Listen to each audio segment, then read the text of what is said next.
right, everybody. Welcome back to a little special episode of the Walk the Talk America podcast.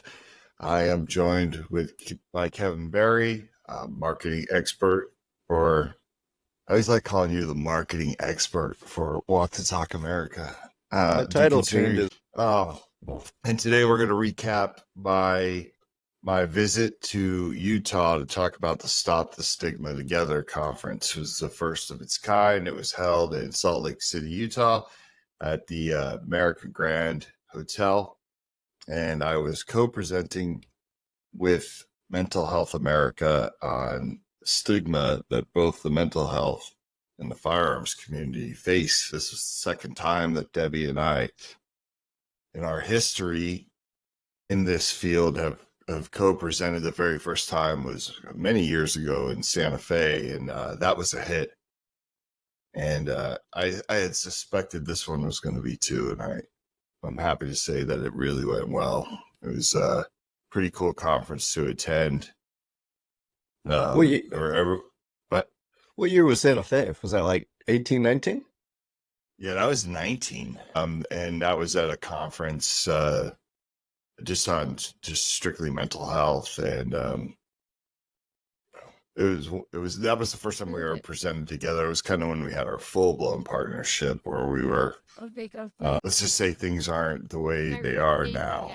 They weren't the way they are now back then. It was very different kind of relationship, but we're trying to come back together now because I think they see the importance of what we do.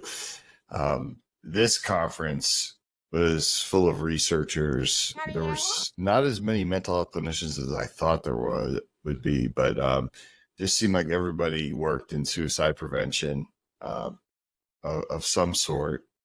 I know people were there to make relationships and get money. That was another thing. There were people chasing funders there. There were funders there, and there was everyone from, like, there was a congressman there, Steve Violison. I had a great conversation with him. He's very pro-2A, a Republican. He actually wasn't even going to attend our meeting and made time to get in there.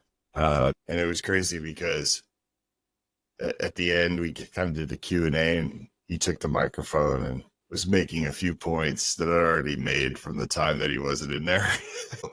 I think Walk the Talk America is something that he's going to be interested in the future, which is kind of cool because that is the one area that we get ignored on, whether it's a Democrat or a Republican. It's just, I'm not sure people know how to handle us.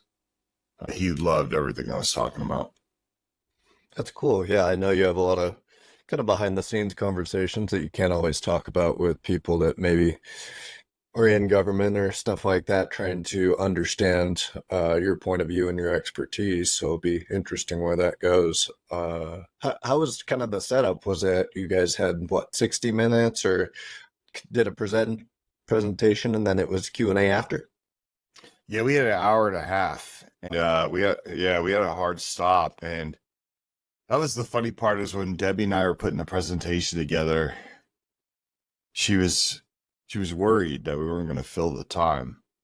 And I kept telling her, I said, every time that you feel like there's a pause or you've said what you need to say, I said, just kick it to me, because I guarantee you whatever topic we're talking about, I have an anecdotal story that will fill the time.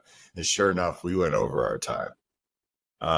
We pretty much are almost in there for 2 hours. We, at the very end of the Q&A, and this happened in Santa Fe too, as soon as everybody finished, people came up to, ask questions after. And I was sitting at the edge of the stage, and one of the directors of the thing said, "Hey, listen, like, I know you guys all want to ask him questions, but can you walk with him?" And I look like the Pied Piper because there's like 7 people, and I was just walking out and still fielding questions, which is kind of cool, because it shows you how the presentation touched or affected people, or they just loved, they wanted to hear more. So I would say we crushed it. And I remember at one point I was in the lobby, and Debbie was like, sitting there, and she's like, I think that went so well. And she's like, I can't believe like people kept filing in and people stayed the whole time. And I was like, no, we crushed it. Like I knew we would, though. You know what I mean? Like it's new concepts that people haven't heard before. So I feel like they're really into it. And it's not the same old thing, regardless that, there were a lot of pro-gun people in there. Because a lot of people vocalized that when they had the Q&A. But they were excited. Like there was like 3 people that asked me for, they said, hey, can I give you my information? Can you send us one of the WTTA kits that has the bands and the cards so I can use it and distribute it to my people? So those are always positive signs, you know what I mean? And once again, no pushback from anybody negative, like nothing, I keep waiting for that day when someone tries to really argue with me about something and it just doesn't happen. So I feel like we present the information in a way that doesn't make people emotional, just gives them the facts. And we have a discussion. That was the other thing. Like we said, we want to talk with you, not at you. That's Debbie's big tagline. And we did that. It's pretty cool. What were some of the maybe best questions you received from the audience? I had a really interesting one that I look back on now and I feel like I fumbled. I want to talk about that one because it kind of sticks with me. This lady got up and she made it a point to say, like, clearly I'm from the LGBTQ community. And she's like, I live in Utah where guns are a way of life. And she's like, I have 3 friends that are totally into firearms and it just seems like they don't get it. And I was kind of like, well, what don't they get? And she's just kind of like responsibility. And we argue about these things all the time. And I'm like, look, I'm like, I don't know exactly, what kind of conversations you're having. So it's hard to answer this question, right? Because I don't know what they're arguing about. I don't know if they're arguing, like, does she feel like her friends don't lock their guns up or leave them out or whatever, and she was just like, how do you get somebody that's so stuck in their ways? And, I kind of gave her the canned answer of like, meet them where they're at. And I kind of wish I would have made her give me an example of what she was talking about. Because I feel like if it was something to where she felt like these friends weren't being responsible gun owners, then I would have totally had a different answer. I'm looking back on it now. To me, I would have said something to the effect of like, every negative outcome of firearms gets used against us. Like, that type of thing to make the friend think and kind of bring them into responsible gun storage, something like that. Most people were complimentary. Most people were asking about, they were curious about the response that I get from kind of the non-firearm crowd, the gun neutral. We got a lot of good feedback. Like I used at one point the term like gun neutral, and I think a lot of people identified with that because I had 2 people come up to me and they're like, hey, I never even thought about that. I always thought pro-gun, anti-gun. And they were both like, I'm gun neutral. You like taught me that term, which was cool. The questions were more positive reinforcement than they were questions. This one lady got up and she's like, I'm an NRA member. I have a firearm tattooed on. Like, I'm so glad you're here, which, is important. Like that to me is important because it shows that they probably do a lot of these conferences and they never feel like this is addressed in this way. Yeah. Or maybe they're disappointed at who the individual is that represents maybe the firearms industry or the gun point of view. And all those people maybe were showing up to hold that person accountable if they were maybe below their standards. And obviously, you're not that. Yeah. And it's really cool because when you go to these things, there's different walks of life, and the mental health crowd, they think about a lot of stuff where, I think the 2A crowd's more like, hey, we're welcoming, like, just come on in. If you're into firearms, you're welcome here. Whereas the mental health crowd, like they want to know details. Like, what do you have for the Black community? Like at one point I got asked that, and I got to bring up Kids to Kings, and I got to talk about like Maj's work and, introducing firearms in a healthy manner to underprivileged, underserved areas. And I think that's appreciated, right? Because I don't think they're gotcha moments, but I think they're these kind of moments where it's like, okay, Mr. Gun Guy, you know what I mean?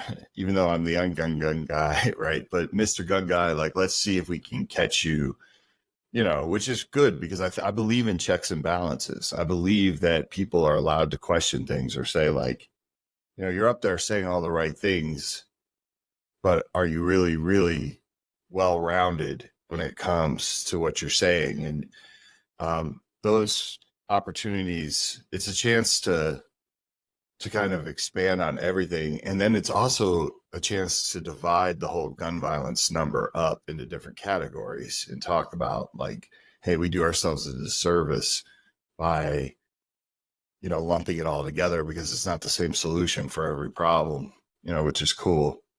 And for them just to see Debbie standing next to me, on the relationship Debbie and I have, I think is a good thing because we had a couple of people too that said, I would have never guessed you two would be co-presenting together. It's really cool to see, right?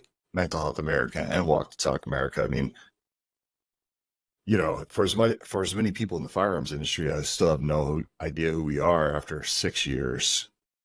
I think about the mental health community. They definitely don't know who I am. They know Debbie, but they don't know who I am. So I think there'll be many more co-presentations to come just because of the success of it.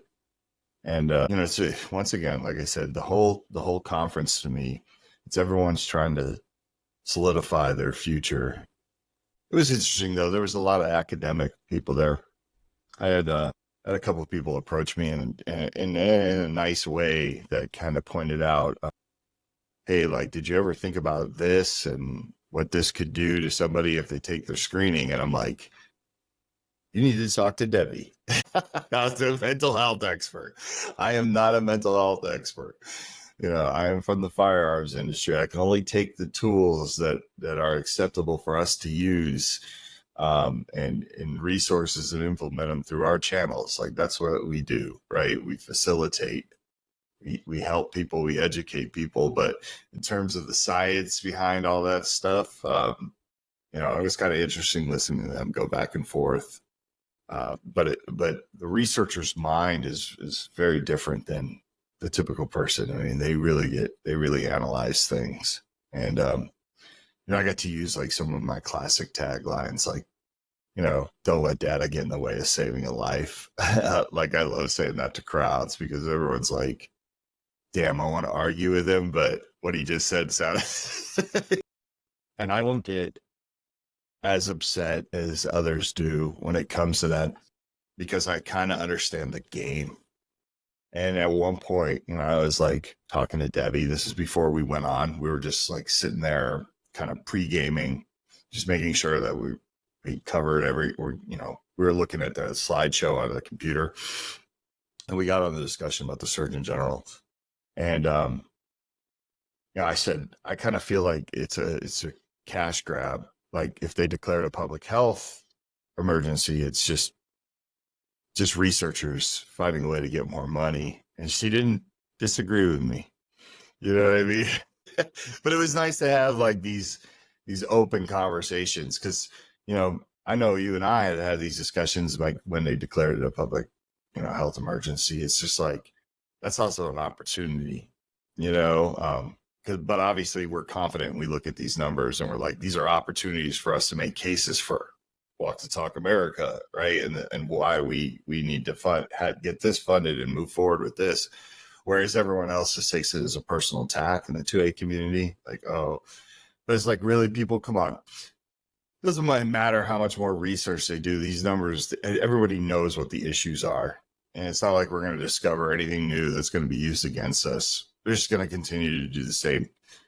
The same actors are going to do the same roles. If they're anti-gun, you're going to use any kind of new research against us, and if you're pro-gun, you're going to be livid and still know exactly where the problems are.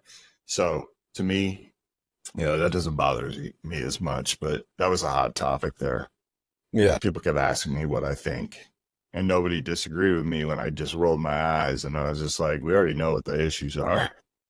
Yeah, it's suicide. Yeah, I think that's the biggest kind of disappointment. I know we were texting group thread individually, different people about it, and yeah, it's kind of the same thing of, oh, we need to research to then come to the table with solutions. All right, we already have a lot of solutions. Now we haven't tried it on a national scale or gotten the funding to do that to figure out how much they positively impact it. But why are we going to do a whole nother round of all the things that we kind of already know the answer? Suicide's an issue. Youth violence among Black individuals with like Kids to Kings. What would happen if Kids to Kings went on the road and did a training in every larger urban city in the United States over the next couple of years on gun safety and positive kind of gun culture? What would be the impact of that? So I think that's the frustration. It's coming where exactly what you said. It sets them up to, we need a lot more research. The research is kind of already out there. Yeah, it was Utah, and people were like, what does that mean? Utah, I knew there was going to be a lot of more gun neutral, pro-gun. It's kind of like Santa Fe, right? Where I'd really like to test our skills in co-presenting in a conference would be, say, somewhere in California or New York. Like I would like to break out of the whole like cowboy culture or suicide belt. Just because like in Utah, guns are common, right? Like everybody has guns, and suicide is their number one killer in that state. Like that's the biggest bucket, right? When it comes to gun violence. So I knew there was going to be a little bit more of an understanding. But at the same time, they're hearing new information, right? So I mean, when I talked about Kids to Kings, it's just like at that moment, how I kind of put it in perspective of like a lot of these kids had never got a chance to even be introduced to a firearm in a healthy manner. It was crazy. You could see like in unison, the whole crowd was just nodding. And it was a pretty good crowd. There's definitely over 100 people in there. And it kept growing. So I think people were walking by and they were stopping in and staying. And that was to Debbie's point earlier. So the information, I mean, we even got somebody wrote something on Facebook, right? Like, yeah, it was something like how refreshing it was to see something about firearms there. I can't remember the exact verbiage, but like just seeing that was cool. We're talking about firearms and mental health in a way that no one's ever heard of before. And that's really what's groundbreaking to a lot of people, because I guarantee you Debbie's been around this game for so long. I kept asking her, how has it been going in these other seminars, like for you? Because I sat in a couple, and it's all new to me. So when I sit in one, it's just kind of like being at Aspen, right? Like when I sit in they're boring to me, but yeah, half the time I don't know what they're talking about. I'm going to learn just because, it's a mental. I was thinking about it. I'm like, if this doesn't work out for me, I could definitely probably transfer over to the other side in terms of like, getting somewhere in healthcare, but for Debbie, she's just like, I could teach most of these just knowing the topic. I could go up and present, but she's like, but I've also been doing this for so long. And she's like, I always have to remind myself that some of these people are brand new to this. So if she's saying that about the people that are in those other seminars, what are they thinking when they're in ours? Right? Like this is all new concepts. So I can see why people get super excited about it. Yeah, it's just I brought up the Facebook post from somebody they attended.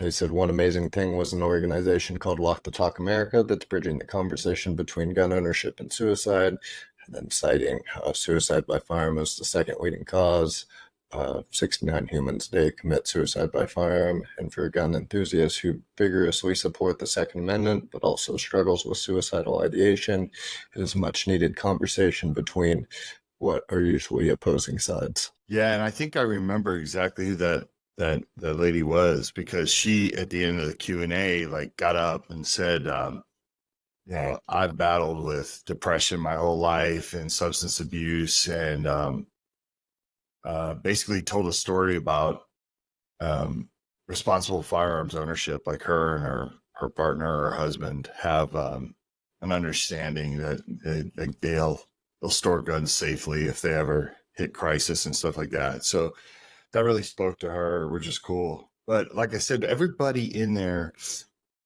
for the most part, and I always say this, you can tell the pro-gun people.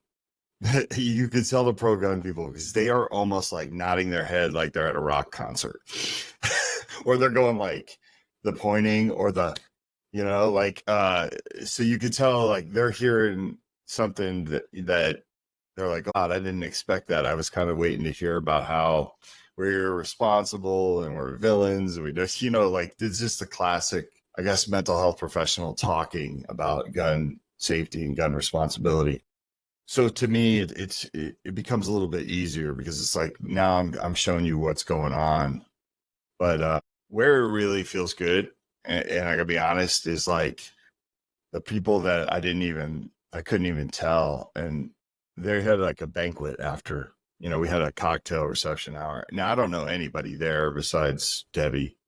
So like, there are moments when Debbie has to go talk to people and I'm not going to stand there. You know what I mean? And I could tell like she wants to talk to them. Like, I got to go over here real quick. And so I'm standing there by myself. And where you really see love is when someone comes up and they're like, hey, I was in the thing, I was in your conference today. I just want to shake your hand. Good job, man. That was awesome. You know what I mean? Like, that feels the best, especially when they're like, yeah, I'm not really even a gun person, but I really thought that was awesome. You guys crushed it. Those are the things that make you feel real good. Did you get a chance, I know we were working on parts of the presentation last week, did you get a chance to ask the audience a question like they maybe gave you the opportunity, or you guys had so many questions you didn't even get the chance to? We asked the very first question on our list. We had come up with that list. We asked the very first question.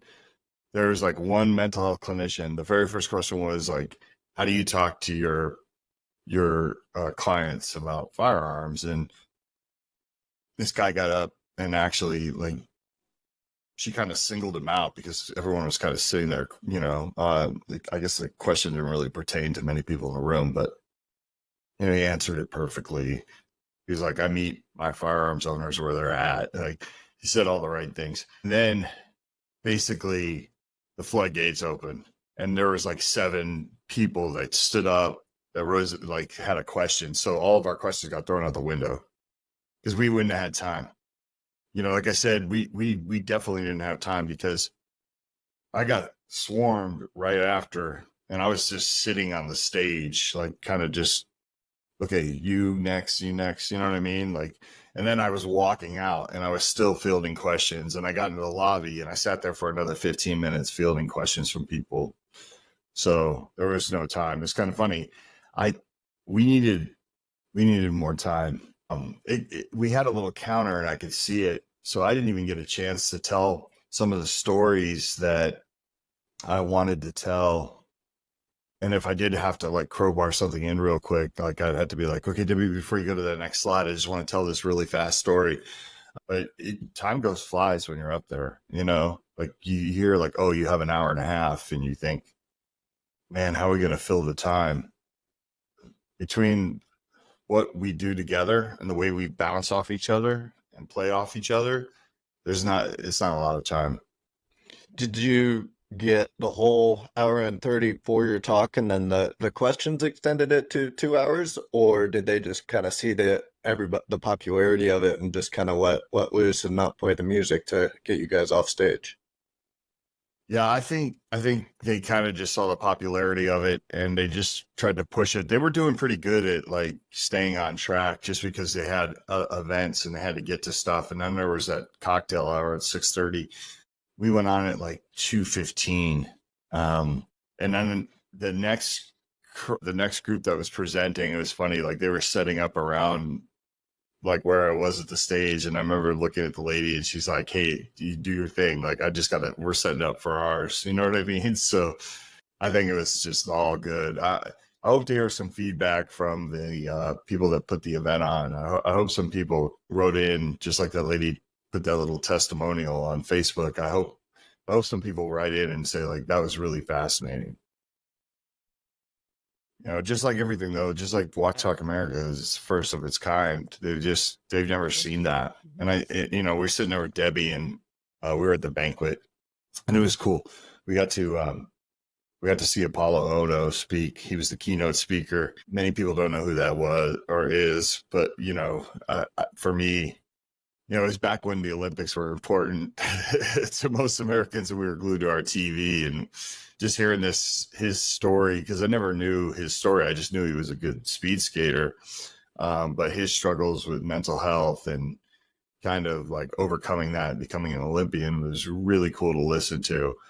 But like the gun industry, they have banquets and they are long and boring and dark and they feed you. But I felt like I was at like the NSSF banquet or like the NASGW award show. But this time it was cool just to kind of see, the keynote speaker crush it up there. He was funny. He was Olympian. He joined the Olympic team at like 14, which is insane to me. Like 14 years old and you're on that big stage.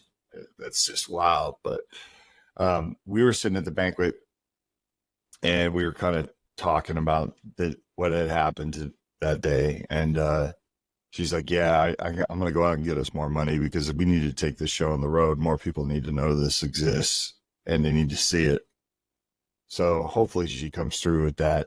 We're supposed to go to Washington, and this is the next one. She's trying to get that one locked down, but it would be kind of cool just to do one of these at least a quarter, because I think it gives people hope. Yeah. And like you say, I mean, I think it's Seattle, right? It's not New York or California as far, but Seattle's probably a little bit different crowd than Utah as far as demographics goes. So that'll be interesting how a little differences or anything like that goes. Yeah, and I told her, I said, I was like, I bet you if we saw a video of us in Santa Fe in 2019, we've come a long way. I know I have, it's just we're completely in two different places. And one of the things that I really wanted to stress, because Walk Talk America pretty much utilizes Mental Health America's screening service, right? It's powers ours. But that's where kind of our relationship stops, right? But I kind of made it a point to explain to the crowd, like, they gave me the freedom to run with that, they gave me the freedom to put it in flyers and get it on boxes of other companies and kind of never bothered me about it. And, that freedom, that inspiration, that like accepting me, and even though we don't work hand in hand on everything that Walk the Talk America does, it's mostly Walk the Talk America programs. I was just trying to tell the crowd, like, no one ever would have put us together, like, ever. They check in and we keep in touch and we talk about things, and they call me if they need advice or, ask about a bill or something like that. And I think that's what makes a relationship special, is the trust that Debbie and the crew at Mental Health America have, and kind of like, well, we support Walk the Talk America and, we love what he's doing. So, going back to that hope thing, I think a lot of people on both sides of the aisle, and when it comes to mental health and firearms, sometimes feel like there's no hope, and we just keep crushing that. Like I said, it was all positive. One could say it's just, hey, it's just, you're in Utah, it's a layup. It's like Santa Fe, gun states, right? Or Wisconsin, right? Like, think about another state where we're pretty much welcome with open arms by, doesn't matter if it's a Democrat or a Republican in terms of like their political views. One funny thing that I got to tell you about, I don't even know if I told you. Maybe I did. One of the people that waited for me after was from Moms Demand Action, and really nice lady. And she's just like, I love it. Do you ever like do you know about the organization I'm affiliated with? It's called Moms Demand Action. I was like, I do. And I told her about like, speaking at the Moms Demand Action event at San Jose State. And she's just like, yeah, I mean, I don't understand why all of the whole organization wouldn't know about you and really get behind what you do. And I'm like, they do. I'm like, believe it or not, they do. I'm like, Brady gets behind me. I mean, hey, I can't stop you from being a fan. You know what I mean? Like, and it was just kind of funny. Here I am, like, coming off of hanging out with Colleen Noir, and I can't really put his business out there, but there was a opportunity for someone from Moms Demand Action to debate him, and that person, I witnessed it, had pulled out when they found out it was Colleen Noir because they said he was a bad actor. But I wanted to be like, hey, one of your people just like bailed on my board member to have a debate. So, but that was kind of funny. Nice lady though. Like, once again, I'm not here to, I say that to the crowd because I'm like, everybody has a different belief on how to solve these issues. And unfortunately, like, some people are a little misguided, and I believe my way is the right way. And these people believe their way is the right way, but I also don't believe in feel good legislation. That's one of the things I like to say to the crowd. Right. And I said, I can't stand up here and tell you these, knowing damn well these things won't save one more life, and I think the crowd always respects that. A few times I had a couple of people ask me about the AR thing, and they're like, how do you feel about ARs? And I used the tagline I always use. I was just like, well, what if I told you that I could stop drunk driving by banning red sports cars? And both of the people that asked me that go, I would think you were crazy. I go, that's how gun owners feel about people when they say ban ARs. And it's so funny because I was just like, yeah, to ban something that kills less people than hands and feet every year. And it's funny, they don't know these statistics because both of the people I said that to, they're like, wait, what? And I was like, yeah, hands and feet kill more people than ARs every year. And they're like, where'd you get those numbers? And I tell them where. And they're like, I never knew that. And I'm just like, yeah, that's the problem, right? And I was like, this is why these things are so important. And they respected that, Yeah. And that's what makes you successful. I mean, you started earlier in the conversation talking about the gun neutral, and that population doesn't even exist in so many things because it is anti-gun, pro-gun, and so many people are on the fence and only hear maybe one side of it to where they're open-minded. They just haven't heard people speaking towards them and educating them on the statistics. It's almost like politics where people feel like it's Republicans, Democrats, but there's a lot of people in the middle that maybe feel left out at times. Yeah, well, and it's funny because when I was talking to the lady that was the pro LGBTQ, right? Like she wore it. She said, like, look at me, right out of the chute, I'm LGBTQ. And it was funny because I said, well, your struggle that you're having with the firearms people is the same struggle you had at one point, right? I said that was a group that was marginalized, and I was just like, clinicians didn't understand. I kind of made the point. I was like, a lot of people aren't asking people to immerse themselves into it and completely understand it, but we're asking you to be pro-understanding. And that really hit home with the crowd. Like, because I think like pro-understanding is a completely different way of looking at it. Because it's like, there are a lot of people that probably don't want to be pro-gun, but they do understand what it means to be pro-understanding. And, that was the cool thing about it. And then after we were talking, because we continued the conversation, she was walking with me and stuff. And I kind of made her aware of some of the gun organizations out there that were like a little different that people didn't expect, right? I was talking about Liberal Gun Club. And she actually said, no, I'm part of one of those clubs in Utah. So obviously she's a gun owner. So that's why I feel like I fumbled, because I didn't really dive into what was the argument with your friends then, because you're a gun owner. You know what I mean? Like, I actually like stayed up at night, like that, thinking, replaying that whole scenario, how I fumbled that. Because it would have been cool just for us to have an understanding of where she was coming from. It's like, what is her argument with her friends? If they're all gun owners and she's pro-gun, what is the argument? Maybe they're being a little reckless, or maybe when it comes, like maybe her friends suffer from mental health issues and she worries about them. You know what I mean? I just didn't dive in enough, which I'm going to regret that one. I'm going to remember that. If it ever comes up again, at least I'll know to kind of be like, hey, I don't want to put your business out there, but could you give me an example? But overall, conference was great. And we got to keep doing these things. That's why it's so important for us to get out there and just like keep talking to people outside of the echo chamber.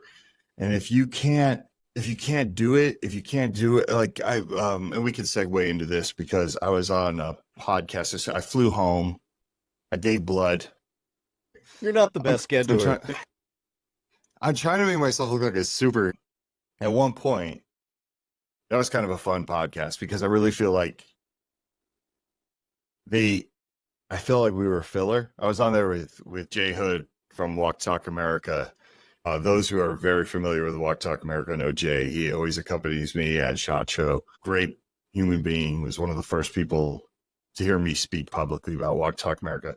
We got on the show and I was looking at the time, I always like to do a little research. If I go on someone's show, I like to listen to a couple episodes, but I was like, an average episode is like an hour and 20 minutes. But we went over 2 hours yesterday, which is pretty damn awesome. But there's a point where Chris was like, man, you go into a lot of places that most people won't go into. I don't know if I could do it. I don't know if I could stay calm. And that was my point. I was like, well, that's why you need us out there, right? Like, that's why we're so important. Like, help, keep us around. You know what I mean? Like, I'm not afraid to go into any scenario and talk about what we're doing, what the gun industry is doing, and what the solution should be. And I've yet to fail in that arena, and I don't think we will. So that conference. That's why it was so important to be there. Like, it really is important. It's hope. People are tired of hearing the same things. And the gun people, for as much as we're going to be like, we're tired of hearing the same things, they're tired of hearing it too. Like, most of them in there, they're tired of hearing it too. They just want to hear solutions or something's happening. And once they hear that, that's when you get the gun neutral to come forward. And every gun owner will tell you, like, no, we don't expect everybody to own a gun and want to shoot a gun. We get it, but we want you to be understanding, and we want to be heard. We want to be listened to. So I'm looking forward to the future on it.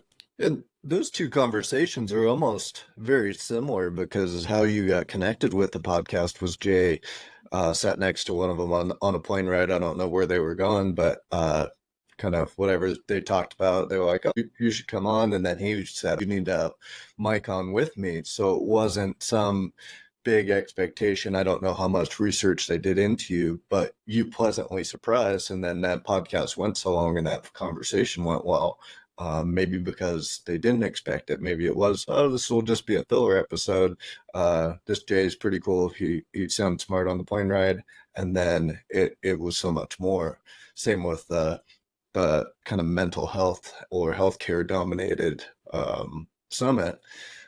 Very low expectations. It's like some maybe scrawny kid that comes into the gym. Everybody's maybe expecting him put on a bench press just the bar, and then he puts on a few plates and bust out some reps and surprise, and everybody's like, oh, okay, this is pretty cool. Yeah. Like I said, I really feel like we were a filler episode. And I remember Jay had to politic to get me on the show. Like, because Ian, the other co-host, he's the main host, right? He basically was saying, and this episode will be out next Tuesday for those who are listening. I know G-Web's had a question about the conference. The conference was filmed, and I think it'll be available through the Stop the Stigma Together website. I think you just got to sign up there. But I'll find out more information and we'll leak it when it's available in terms of like what you got to do to see it. I think it'll be behind a registration, but it will be available. But yeah, this Battleline podcast is coming out Tuesday, and I feel like that the fact that it went so long, and Chris kept saying, I have one more question, I promise, and it kept going and going and going.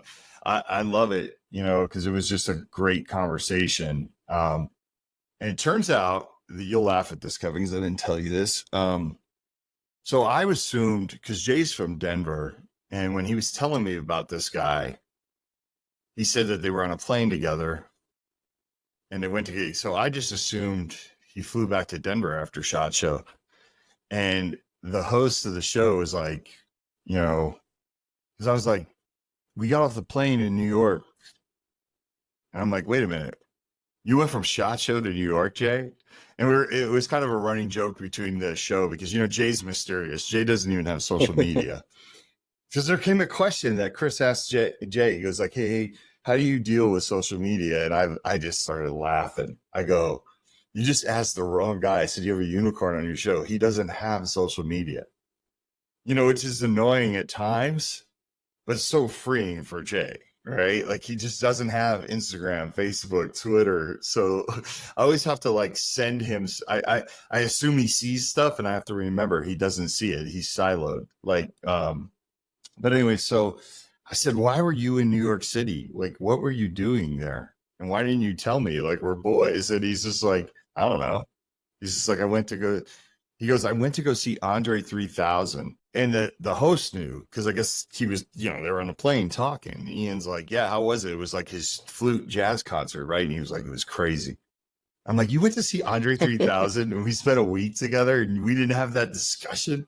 It's Jay, man, he's just built differently. You know what I mean? He's like, yeah, I went to Brooklyn. I was just like, wow. But yeah, that same thing. They had that discussion in January. They finally got us on the show. And I feel like as they unpacked it and peeled the onion back, it became fascinating to them. Because I know for a fact, Chris didn't remember me, but I refreshed his memory that I had interviewed him for the Talking Lead podcast in my booth at the NRA show, I think in 2017. And, he was like, refresh my memory. And I told him some specifics about the conversation. And he was like, my God, I do remember you, so that was kind of cool. But, just reaching that audience, I think that episode is going to be fun. So, and we'll obviously post it when it's out, but I think it's a really cool interview and more nuanced discussion, things like that, right? And we've come such a long way. Now, I will say, anytime that I'm on the phone with someone who's seen or a phone or a podcast with someone who's seen combat, and that's where I want to give credit, is the veteran community. They were like a mini Walk to Talk America before Walk to Talk America, in terms of taking care of your own and circling the wagons and creating your own programs for each other. So it's really kind of cool to hear, Chris told a story. I don't want to give away the whole podcast, but it's 2 hours. So I'm going to talk about a little piece of it. But Chris told a story about a time when he was in crisis and he actually turned his guns in. I guess there was a program wherever he was at that took him for 30 days. And that was the agreement. So he signed him over. And obviously I told him, I was like, you got your guns back. And he was like, oh, absolutely. So he knew probably going into that, this is what the deal is. But he did the 30 days without the firearms just to make sure he was in a good place. That's him voluntarily putting him over. That's exactly what we're talking about, right? Responsible gun ownership and understanding that, everything's temporary. And if you go through a crisis, just know you're going to get through it and do whatever you have to do at the time to stay alive. There's no outside threat that's more important than the threat within when you hit that, that time when you go into that crisis. That's interesting. My mind's going to, that's really smart because so many ranges or shops have the struggle of legality of how do we know when to turn the guns back or something like that. That's a pre-agreed upon set time to where, hey, we agreed to hold them for 30 days and that's what we did. I feel like that would be almost a smart option for some of the ranges or states that are having trouble with potential liability of just a set kind of date time frame, and then once that time frame's up, you give them back. Yeah, and I think he said the place that he took him to was, it was like, there's three options. It was like 30, 60, 90. We'll have to listen to it. But, that was pretty cool to hear. And I don't even know if it was a gun shop, to be honest. Because he had kind of alluded to, I turned him in and I worked with the VA to get healthy mentally. But yeah, like I like that. I think transparency is the key in any of these situations, right? So it's just like, here's what we hold them, here's the options, and it's important that people get their guns back. So him telling that story and saying, yeah, I got my guns back, no problem, gives people a little faith. Because I know a lot of people are skeptical, right? Like I've heard people say to me, I would never give my guns back just in case I can't get them, or give my guns to someone just in case I can't get them back. Right. Which is, then that presents a whole, another group of challenges that someone has to face. It's like, what do you do when someone is hell bent on not being away from their gun? Whether that's they feel like they won't get them back, or they feel like, the outside forces, a home invasion or something could happen, and I never want to be caught without it, which is always respectable. Like, you can't knock that feeling, because a gun makes you feel safe in your house, like I know it does for me. Yeah. And of course, like, nobody wants to be that one time I gave my guns up for a period of time. And that's when, like, the random act of violence happens. Like, nobody wants that, right? Like, and we like to say, we like to go through life, that's why I was always very empathetic to people that were like that. Because I do it all the time too, right? Like, I think about that little girl that just got killed in Texas. It was a big issue during the debate last night about the illegal immigrants that killed her. And I've had I have an 18, 16-year-old, but, when they were 12, I used to let them walk to the store, because you think, like, nothing's ever going to happen. Well, one anecdotal story can make you change your mind completely. Because, when I see that young mother crying, I'm just like, man, how many times have I let my kids go do something? You know what I mean? I knew where they were going, but, you still can't stop evil.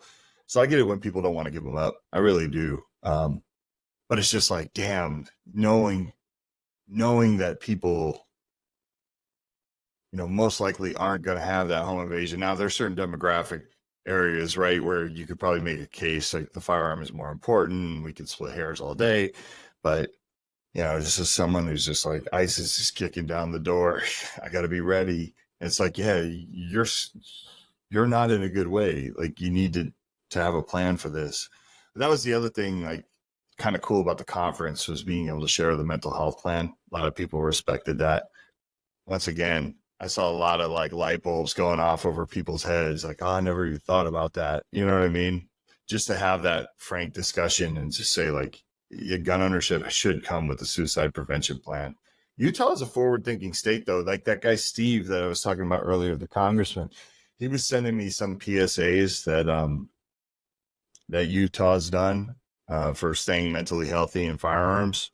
So I think that they're kind of like a Wisconsin, realizing that it's important to kind of talk about this stuff and have it come from the pro-gun people.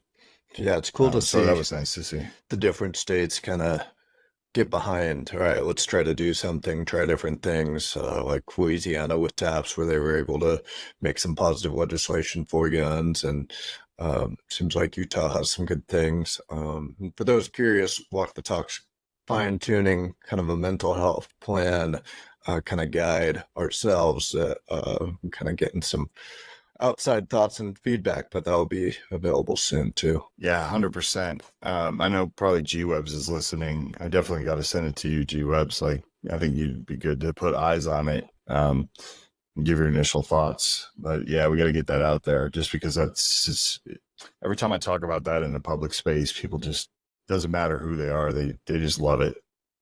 I talked about on the show with Chris and Ian, and they both loved it. It's just something we don't think about. And Chris totally agreed. He's like, yeah, everybody always agrees. Like, I know they're always agreeing when they're nodding and smiling, because I always throw in the whole like safety thing and how we watch movies and we look for flaws when people in the movie are doing something stupid with a gun, whether that's really bad trigger discipline or muzzle flashing people. Like, we are the people that see those things. And that's just part of being aware and prepared, right? Like, we understand it, we see it, we know it. And, almost every gun owner, except, especially ones that have gone through some sort of training or gotten their CCW, is fully aware that you can't just shoot somebody in a defensive shooting and like your life's going to be good. Like, we all know that. Like, there's a lot on the line. So to make that judgment call, you have to be on it. And then, bringing in that third thing, like saying, hey, you got to have this plan for the future. It's being prepared for the thing that you don't know is around the corner. Like, and I tell the crowd, hey, I don't plan on having dementia. No one in my family has really had it, at least that I know of, right? And to not prepare for it, to have a plan with my family to say, if things start going sideways, I need somebody I love and trust to kick the plan into place, and I got to be on board with it, and we got to catch it early enough to where I'm cognizant and not stuck in my ways, and it makes you face a reality, which is, what I love. Like, none of us are getting out of here alive, regardless of what we do, unless we find a vampire or a time machine and just keep going back. But, someday something will happen, and those guns got to go somewhere, and you need to have a plan for it. So I'm excited to kind of launch this thing. Yeah, especially with so many gun owners that put in so much preparation for defending their home with a break-in, thinking of all the options of what happens if they come through the back door, front door, everything. How am I going to get the kids? Every detail is kind of thought of. Put that same energy into something that's statistically more likely to impact you negatively. D-Webs, to no surprise, has another great question about the summit. How did it become an existence? Did WTTA get invited, or how did you get the invite and connected to it?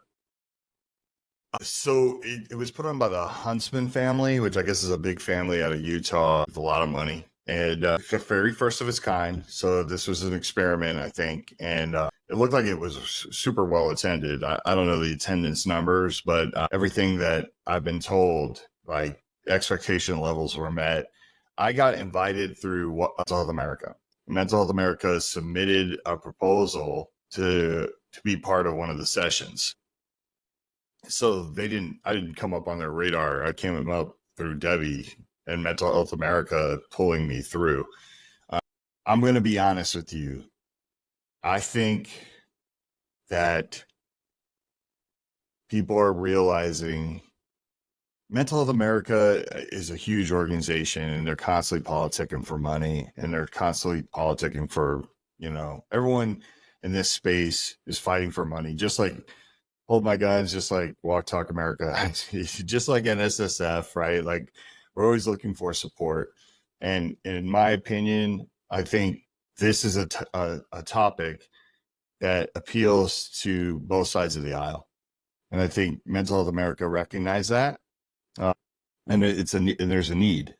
So in some sort of way, I feel like Walk Talk America is kind of being wheeled out there in front of a crowd that might be center right. Like I said, there was a lot of gun owners in that room. And you could tell, which I have no problem with, because that means that we're getting out there and we're getting exposed to groups that we've never been exposed to before. So that's how we got pulled into it. It was kind of like recreate the magic we had in Santa Fe in 2019. That opens up Debbie to kind of do her pitch. But at the same time, like, I look at it as like it's an opportunity for Walk Talk America to land on people's radar and maybe get some funding. I was able to kind of tell that story a couple times about how every government grant I've ever gone for gets shot down. And we just don't get people like donating the money from that side. But, hopefully those things will change, but just to have the invite to be there. And, I know I'm overconfident when it comes to those things, but I have too much history of going into these places where people are just like, okay, I mean, who isn't curious about firearms? So it's like, I know I'm going to get the attention in terms of like, people are going to be like, all right, I'm going to sit in this one. And ours was packed. A couple of the ones I went to didn't have half the attendance, that we had. So I think that's a positive thing. And then anytime you're speaking at a conference and people are walking by and they stop in and they sit down and they stay, that's another sign that you're doing well. But Debbie and I did a good job of like using humor. She did some ad lib things that were really cute. Debbie's really tiny, so I look like a giant next to her. And at one point she did this thing and she was talking about, she said, and that's the long and the short of it. And she like came and put her arm around me and it made the crowd go crazy, right? Because it was just like, when she hugs me, she's like around my waist. You know what I mean? Like getting the crowd reaction. I did a couple of the typical lines that I get people to laugh at. I dropped the nepotism thing and like, hey, you should do that if you ever get an opportunity in life. So like go to work for your family's gun company. And those are the type of things I think people hear in the other sessions or they hear in the lobby, and they're like, all right, people are laughing. Like, what's going on? Because a lot of those things are stuffy, man. Yeah. They really are. Like some speakers get up there and they literally read straight from the PowerPoint. Yeah, it reminds me of almost like a college lecture. There's maybe a handful of classes that are always packed and nobody misses it. And then there's others that are just dipping out or half full because it's not worth their time. Yeah, it's really, there's nothing worse than when, hey, look, public speaking is hard. I don't want to, for anyone that does it, even if you do it, if you're brave enough to go out there and stand in front of 100 people or more and literally put yourself out there like that, but there's nothing that worse than when someone's just reading the PowerPoint that I could read. Like literally, I'm looking at the PowerPoint. They're really not giving you anything more than the PowerPoint. I know it comes with nerves, so it's just it's a different beast when you get out there. 6 years of this, like now I'm really comfortable without even having a PowerPoint. Like I could just talk about things and see where I want to take it, and using the story of Walk to Talk America as the backbone. But we had a PowerPoint, and it was easy to follow. And that's why I was super confident, because I kept telling Debbie, I'm like, Debbie, most of the time I get up there and I don't even have a speech. Like I just go, you know what I mean? I'm like, so now we have this. And that thing almost handcuffs you a little bit, the PowerPoint. But yeah, it was good. And thank you, G-Webs. Like it's anytime I get I get a high when I come off these things, because it's just, like I said, we're so villainized in many cases, and then just to like go into this type of territory and come out and just, it's always after, man, walking the hallway and just getting like, even in the bathroom, in the bathroom, dude's like, hey man, good job. That was awesome. You know what I'm saying? Like you're not taking any more feedback than that, but just like people like that appreciate that you were there, it's like one bad thing after another. The Surgeon General making a public health crisis. It's just a complete eye roll for us. And, you get angry. You feel like, hey, like our voices are never heard. And, because we look at it and we go, okay, the Surgeon General made this a public health crisis. Is anyone going to ask us our opinion? They're not. They're going to put a team together of people that are researchers and mostly anti-gun to research and try to come up with solutions, right? And not even have us at the table. And that's one of the things I respect about Mental Health America, because she was saying that yesterday. Like Debbie made a point to go out of her way to tell the crowd all the gun stuff that she works with outside of Walk to Talk America. She's like, no one has Mike there, and I recommend it all the time, because she works with the Biden administration and everything like that, and their little gun group. And she keeps saying, I don't understand why you don't have the gun people at the table. And I agree. It's like, I know you're not going to listen to me, but have me there at least, because maybe I can help in some sort of way, make you think about something. Once again, unintentional consequences was one of the topics that I kept hammering. I'm in that room and talking about red flag laws. I know there's some people in there that totally believe in red flag laws, but nobody challenged me on it because I was giving them my perspective. And I think that they don't challenge me on it is because how are they going to challenge me on it? I'm telling you my truth. My people are afraid to go get help because of red flag laws. It comes up over and over again. It scares them. And, they might be making someone unhealthy without even knowing it. And that's what they got to think about. I was talking to Steve. This is another conversation. I was talking to Steve. Allison. I don't remember a lot these days. Lots going on. But he was they came up with a program in Utah that they were kicking around that was you can voluntarily give up your guns for a period of time, but you wouldn't be ready. You wouldn't go through NICS. So you're not on there in the background system.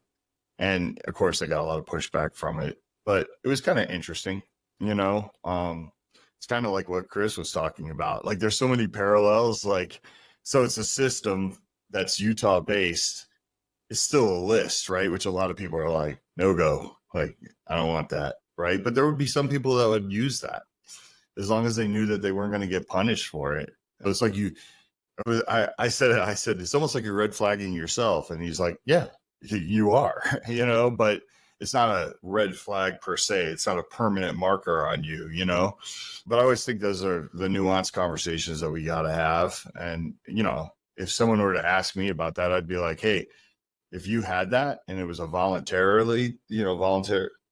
thing, like you made the decision to do that, there are gun owners that would do it because not every gun owner is this monolithic, creature that is the same. And we got to remember that. We got to always remind ourselves that most gun owners do not feel as passionate about the 2A as we all do. And a lot of gun owners buy a gun and just put it away. Yeah. I think what you have to offer is refreshing too for both populations that people think that you're not going to have success with. Gun neutral and the anti-gun hear all these, if we just do this, things would change, and nothing really changes. We see suicide rates go up and a lot of other things. And you're able to say, hey, here's why that language doesn't really work for gun owners. And here's what we see. Nobody asked us. It's like the healthcare community that doesn't consult the gun industry is trying to push a giant boulder. And there's things that are preventing that boulder from going anywhere that you and I hop on with an organization like, all right, that language is going to be a kind of deal breaker for firearm owners right there. Let's tweak that.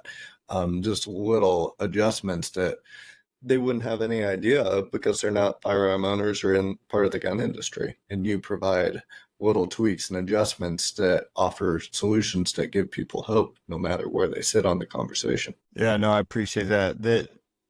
I try not to be negative, like you think about cable locks, right? We shit all over them as the gun industry, like the real 2A people, because they're like, yeah, we're never going to use those. I mean, yesterday when I went to the gun range with Jake to film some content, I brought my gun, and as I opened the case, and the cable lock's still in the packaging, never used. But it gave me an idea of most people would throw that away, but if some friend or something needed some tool that could be used for me to just use with their handgun or something like that, to where it's not totally useless and thrown in the trash, I could use that and then take the key with me. So I did think of that one positive with cable locks after all the times we maybe talked down on them. Well, I think there is positives, and that's what I was trying to say to the crowd, right? Because that came up at some point. I was kind of like, whether you use a biometric safe, a giant safe, or a cable lock in whatever situation you're at. But here's the thing, I could easily get up there in front of a crowd that doesn't know any better and that's proud of the cable locks they distribute. And I could just crap all over that idea, right? I could be like, and all those go into the trash. Right. But I don't want to be that 2A guy. I want to be like, you know what? A lot of people will knock them. A lot of people won't use them just because of how they feel that it gets in the way of their access to a firearm in a fast manner. But I was like, don't look at the cable lock as just like a cable lock to lock a gun. I was like, that's a symbol, right? Like there's a message that could come with a cable lock. That's an opportunity. If you're handing that over to somebody, even if they don't use it, it's what you say with it, right? Like it's the message you carry with it. And it's the opportunity to introduce people to other resources in other ways. So it's just like, I feel like that's a big part of it. Because, you know, I think in the past, as the 2A community, like when people were like cable locks, and we just naturally be like, that doesn't work. You know what I mean? And just kind of be like, eh. But then once again, no other solution, right? Like not throwing up any alternatives. But it's like the older I get, the better I become at kind of like hearing what people are saying, not just crapping on whatever idea they have or what they think is great. You know, but then kind of just saying like, okay, well, here's the issue with that. It's the nuance in it, right? And I think people respect that. It's just, you know, like you just said, right? It's another thing to add to that. Like, hey, I may never use this thing, but I might have a friend that might need it, so I'm gonna hold on to it, or I'm gonna give it to somebody else, right? Like that I know will use it. It's just like we shouldn't dismiss these things. These are attempts, you know, whether they're virtue signal or not, or super effective. You know, And there's more you can do with it. it's the depth of the conversation. I know in my profession, like, oh, don't put a QR code on Instagram, or don't put a link in the Instagram caption, and all the marketers laugh, and it's easy to get popularity by just saying that. But for people that don't understand why you don't do it, by taking the time, hey, here's why you don't do it. It frustrates the user because those don't really work because the link's not live and all that. By having that conversation and explaining why, then there's progress from the population that doesn't understand, instead of just gaining popularity with your crowd that already understands. But it's easy to just, nobody uses that, don't be dumb. So it's very similar there. I know we wanted this to be, or we didn't want, we thought this maybe would go 20 or 30 minutes. We're already at an hour and 10, like it always happens. I definitely had two more questions I wanted to ask you. For somebody that's listening, watching, however they're joining, and they see you going to all these events and having success, what's your advice to them? Because I think it's very easy to get tricked at seeing you or Jake so polished and just having no hope of, wow, they're really polished, but they don't see the process that it took you to get there, and all the work you do behind the scenes. And it's like batting practice. I think you got to keep practicing your pitch and kind of, I was having this discussion yesterday with my cousin. We were watching the debates, and there were a few times where both candidates didn't even answer the question that was asked of them, or they used like 20 seconds of their time to answer that question. So they got to fix that in the debates, because I really wanted to hear some of the answers that they had. And I know they were attacking each other and going off, but I really wanted to see how they would answer that question, even if they're straight lying, you know, because my cousin kept saying, how would you have answered that? And I don't even know what I'm talking about. And I found a way to BS my way through an answer where he was like, yeah, that sounds good. Right. And I don't even know if like what I said was possible, but that's how my brain went, especially with the fentanyl stuff.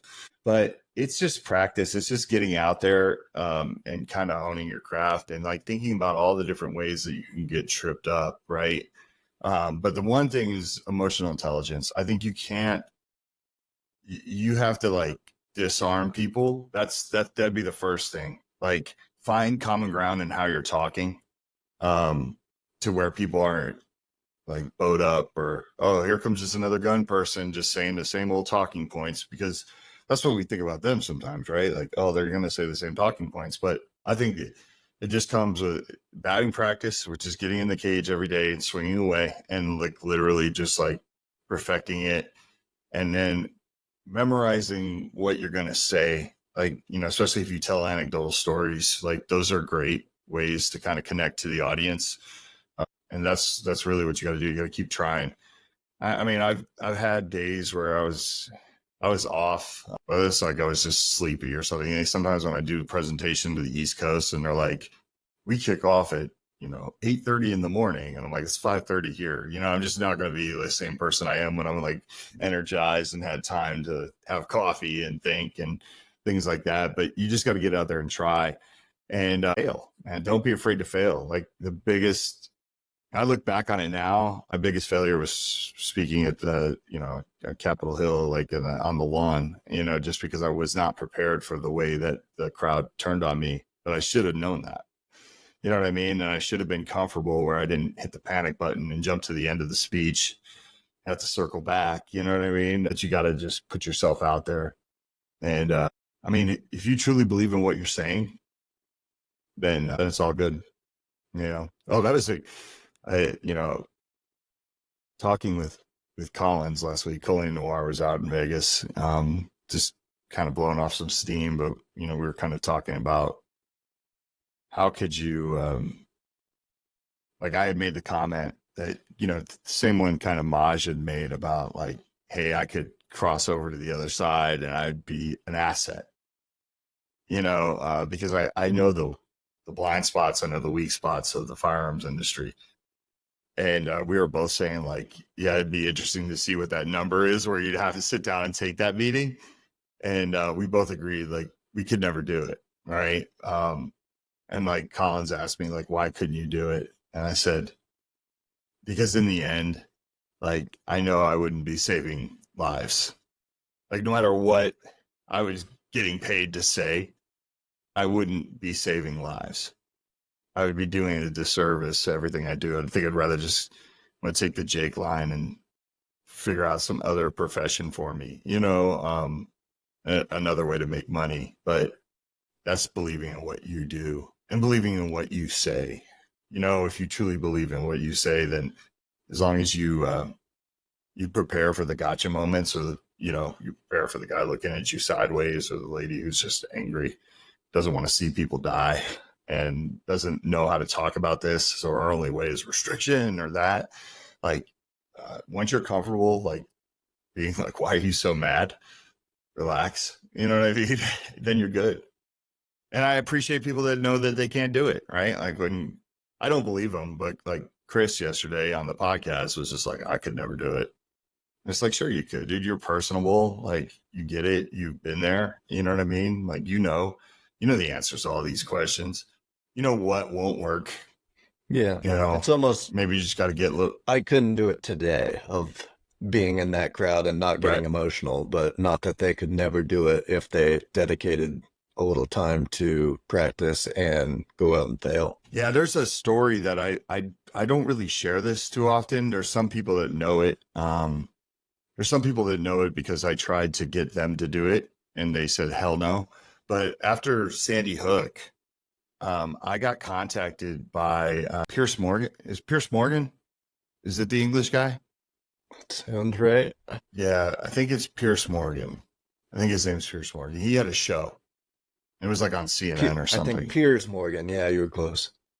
Yeah, Piers Morgan. Yeah. And he, his people contacted me, and they thought because Eagle Imports was in New Jersey and his studio was in New York, they wanted to have me come on his show. And I literally, like, I just knew better. I was like, man, no, like I'm not prepared, because I was not who I am now, right? I mean, Walk the Talk America didn't even exist in like, I think it was like 2012 or whenever that happened, right? And I was just like, absolutely not, I appreciate you. And I had like a really good dialogue with the girl who called, and she was like, well, do you know anybody that would? So I gave her like Martin's number from Arms Corps, like the president. I remember Martin called me and he's like, what are you trying to do to me? You trying to get me killed? I was just like, no, you should go on there. It would be good publicity for you, but it's so funny because I knew better and I wasn't who I am now. And I wasn't as confident in my, I guess, love for the Second Amendment, in terms of just like, there could have been a lot of gotcha moments. And I'm glad I didn't go on there, because I would have defaulted to like Second Amendment, private from girl dead hands. Like I think back now, like if I would totally go on there now, because I think there's so much that I could offer in that moment. And, you know, a lot of people were like, yeah, it's good you didn't go on there. It's like a buzzsaw, right? Like you weren't going to win that battle because everyone's still highly emotional from these kids getting slaughtered by this evil person. And I think about that one a lot. Like, I was just like, man, I had that opportunity to go like big time on CNN or whatever years ago, and I passed on it. Knowing I wasn't ready, and probably is not the best time to talk about those things just because people are emotional and they would have probably censored me and whatever. But now, like, those are the opportunities I think about. Like, I'm like, wow, I'd love to go back and take another crack at it. You know, I'm not afraid after any kind of tragedy to go on and talk about things, but that's just because of Walk Talk America. Yeah, and lots of time building your craft. I mean, I remember the first level 1 course that we had to reshoot. You were trying to run the Zoom and be on there and present at the same time, and come a long way since then when I was texting you. All right, and the screen share, you're done with your presentation. Let's put you back on camera, and the countless hours. I remember the first live like cultural competence course we threw in Reno. I remember Rob Pincus and Jake, who, you know, they do that stuff in their sleep. Like they go up, I mean, they could go up and talk for an hour and a half and not even and stuff like that. It's like crazy. And I remember like I went up there and I came off and they were like, well, what happened? And I was like, was it bad? And they're like, bro, like I wasn't bad, but like what happened? Like why you were so uncomfortable? And I was just like, you know, so it's just, I think about those times and I still get chills, like the douche chills, you know what I mean? I was just like, man, you fumbled. But, you know, it's funny. You look at just like life, like, you know, if you look at like the very first video that Snoop Dogg did, like with Dr. Dre, is a 187 video. And like Snoop doesn't even look in the camera. Like he's literally rapping down. Like he's clearly nervous. You know what I mean? And it just takes time. It takes a lot of time. This is not easy. I respect people that can just publicly speak, like Kevin Dixies, Rob, you know, like people that could just like get up. What are we talking about? This is what you're talking about. And then they could talk about it for an hour and they're like, yeah, I don't really know about it, but I'm Yeah, no, I'd feel the same way. I mean, I have to talk different things, whether it's marketing professional, even stuff like this, to business leaders or people like that, or even virtual podcasts. That's no problem. But if I had to get in front of 100, 200 live audience, that the nerves would definitely be going high. And it's crazy because it's funny. There were times when I'd be like at a bar and I had a few drinks and there's no audience except for like 4 or 5 people, and you just murder that. You know what I mean? Like the way that you talk, the way that you can present things and ideas and like, you know, segue into the next subject. And it's just like when the lights hit you and you're staring at a crowd of over 100 people, it can be a completely different beast. And it's just like the same people that, you know, we used to call them like, you know, basketball, like, you know, when I played basketball, I played football, like they were killers in practice. You know, they were killers in practice, and then the real game came and then they disappeared and they never could show up. It's that same thing with public speaking. Like you really gotta you gotta do it. But anyways. Yeah, definitely the visual. I mean, even like we're doing now, we've had podcasts where there's 20, 50 people watching, and it doesn't really matter because it's just not the visual feedback of the lights on, you're on stage, everybody's looking at you, that just kind of short circuits your brain when you're not used to it. But moving to probably my last question, we're at an hour and 23. I know spending time in person, like ideas start flowing and relationships kind of keep building. What was your biggest takeaway from spending more time with Debbie instead of just phone calls and maybe Zoom meetings? What was the biggest kind of positive that came out of your time together with Debbie? Any time that you could spend face-to-face time with somebody that doesn't necessarily agree with everything you agree upon, or you come from 2 different worlds, I think it's a good thing because you start to find common ground in certain things.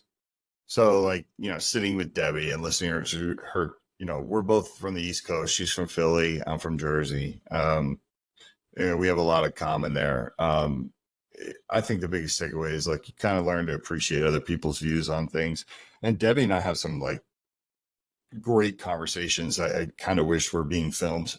just because of the way that we kind of play with each other's ideas. And like I said, she's not the biggest gun supporter, but her she's coming around, and her son is like her son is like right up the 2A alley, like, which we were laughing about, because it's like, and you don't want something, you don't like something, and then all of a sudden you have a kid that's just like totally into it. So her son has helped a lot with her come around. He's an avid hunter, loves firearms, has her shooting shotguns now and stuff like that. So she's coming around. So that's what's fun about it, is kind of just the more time you spend together, whether you're having a drink or you're eating together, or I'm learning from her, because she's got so much. I mean, she's been in this game forever. You know what I'm saying? So like, I'm always curious about the mental health side and how the game's played, and it's not a game, but like everything is a game. Like life is a game, right? Like you're trying to figure it out. It's like chess. So it's just always interesting to hear like her stories of working behind the scenes and what they do with like legislation, not on gun stuff, but it's just like mental health stuff, right? And like, she was huge on the 988 number, right? Like Mental Health America was really behind that.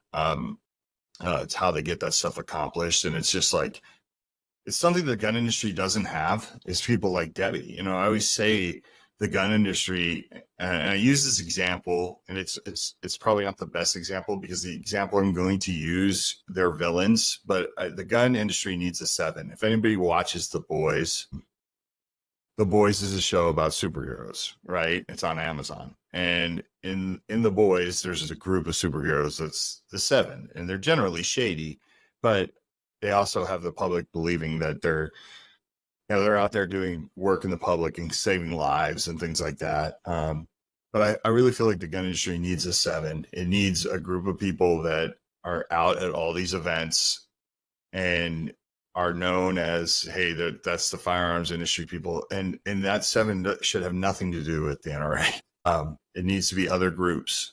It needs to be individuals from different pockets, right? Like, so if I had to pick my 7, I'm definitely picking Lara Smith from Liberal Gun Club. I'm picking Kevin Dixie, right? There's just certain people that I would pick, and I would say like, this superhero is best fit for this type of event.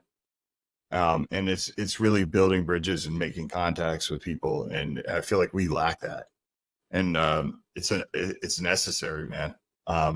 Especially when there's so much misinformation about guns and the firearms industry, it's super necessary. You got to have people out there that can connect to people and make them have nuanced discussions, and literally be like, all right, you're all right. You know what I mean? Like, I'm going to rethink the way I feel about this, and now you're my guy. Like, you're my guy that I'm going to contact if I have questions. I don't know how we've overlooked that.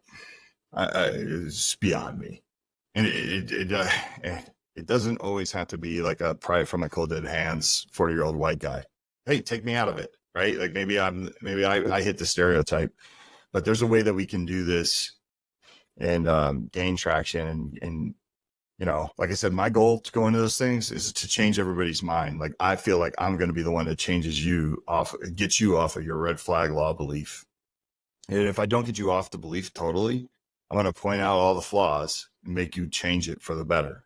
Like, that's the way I look at it. And that's a baby step, right? That's making you compromise. And we need to get back to that. So yeah, it would be cool if the firearms industry kind of united and put on their own summit and said, here's our 7, here's our people. They're gonna host their panel about their area of kind of expertise, and we also want to show that we're looking to reduce these negative outcomes, and here's our solutions, and invite the Mental Health Americas, invite the other side in to sit on that, instead of just having great ideas and only one side, people that are on the same side hearing about it. Yeah, I mean, if you had a firearms and mental health or mental health and firearms convention, it was open to the public and it was open to, both sides, and it was very inviting, I think people would be curious, right? Like, a bunch of people showed up to the Stop the Stigma together. And then, we tested the waters with the firearms thing. I'm not afraid to do that. I'm not afraid to invite it and open it up. to people that are not necessarily on our side or in our camp. I think that if it's done the right way and it's presented in the right manner, like, we could change a lot of hearts and minds. Yeah. Those conventions make a lot of money, so it's not just donating some giant portion of money that doesn't go anywhere. I don't know. I'm not a convention organizer, but I know they make at least break even or do a hell of a lot better than that. So it seems that would be something cool to see. Yeah, 100%. All right, take us home. We were going to talk for 30 minutes. I want to thank everybody that tuned in and listened to this. I hope it helped in terms of like giving more hope and just seeing some cool things that the gun industry is going to do that no one's ever going to find out about or know about. Right. But, obviously stay tuned for more of this work.